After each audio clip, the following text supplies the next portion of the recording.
গত ২ দিন ধরে শরীরটা খুব একটা ভালো যাচ্ছিল না। ১ম দিন বোঝার চেষ্টা করেছি আসলে কি হয়েছে। জ্বরটা ঠিক উপরে উঠছে না, আবার ভিতরে রয়ে যাচ্ছে, জ্বর ছেড়ে যাচ্ছে, আবার জ্বর উঠতেছে। আমি টের পাচ্ছি কিন্তু বুঝাতে পারছি না। যখন বুঝতে পারলাম আসলে এটা ভাইরাস হতে পারে, আবার এমনও হতে পারে যে আমি বাইরে থেকে ম্যাক্সিমাম টাইমে হেঁটে বা সাইকেল চালিয়ে আসার পরে সরাসরি গোসলে চলে যাই।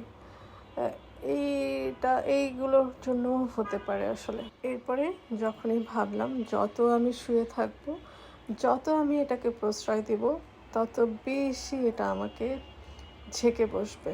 সবকিছু উপেক্ষা করে আমি আবার হাঁটতে নেমেছি, সাইকেল চালিয়েছি। এখন একদম ফ্রেশ লাগছে।